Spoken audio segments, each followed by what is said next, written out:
Welcome back. This morning, Tyson is recalling its frozen chicken nuggets because they may have an unwanted ingredient. Meanwhile, San Antonio has been named one of America's new brainpower cities. Yep, Jane King is live at the NASDAQ market site with those stories and more. Good morning, Jane. Hi, Michael and Christina. Good morning to you. Well, Tyson recalling chicken nuggets. Some of these were sold at Sam's Clubs. Now, there's about 75,000 pounds of frozen, fully cooked nuggets.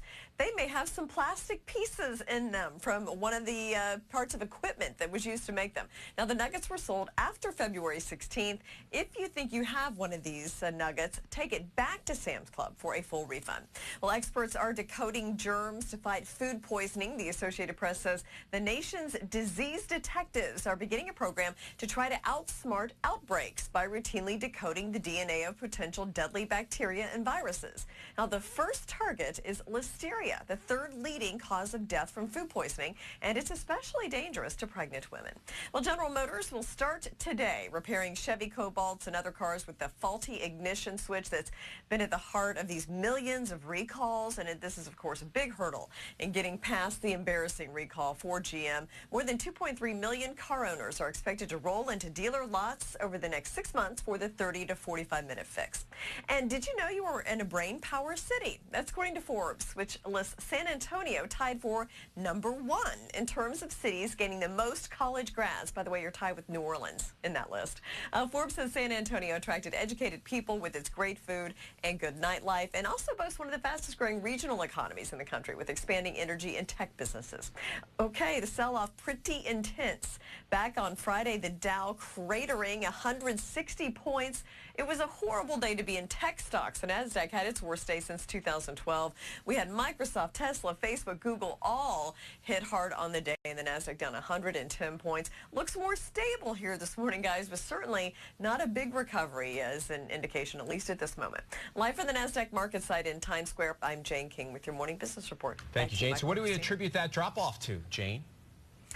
Well, you know, we had the jobs report on Friday morning. Yeah. It wasn't great, but it really wasn't that bad either. We've been seeing over the past couple of weeks a lot of people getting out of especially biotech and tech stocks. They've really had an incredible run-up, and I think there's just some profit-taking going on, and it seems to have accelerated back on Friday. So they call them momentum stocks on Wall Street, and it seems like everybody just running for the doors on those Friday, and there may be more to come. We'll see. We will see is right. All right, Jane, thank you for that live report. Okay. All right, the job market may be on the rise, but these days there's still nothing easy about finding employment, leading to the big question for seniors and their parents: how will they find work? Bob Hansen has some advice. It's on the mind of any college senior and their parents. Will there be a job after graduation? Well, I feel like there's a ton of opportunities, and there's a ton of people going after those opportunities.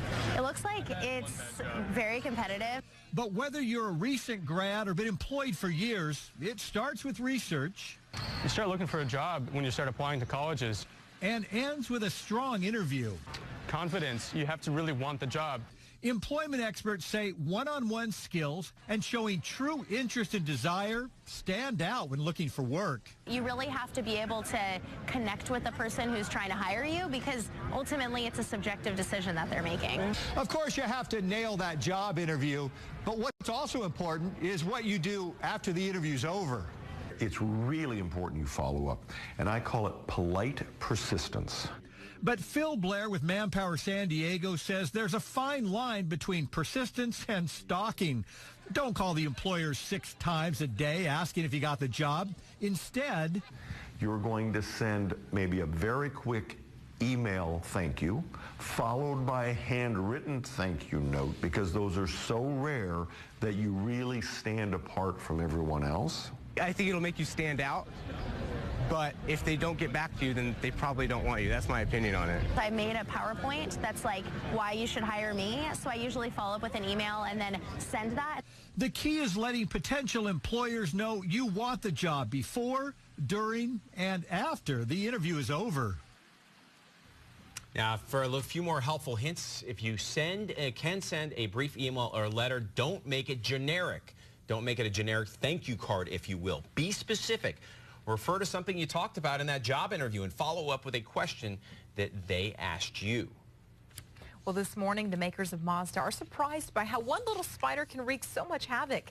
Listen to this. 42,000 Mazda 6 cars models from 2010 to 2012 with 2.5-liter engines are now under a recall for problems with yellow sac spiders.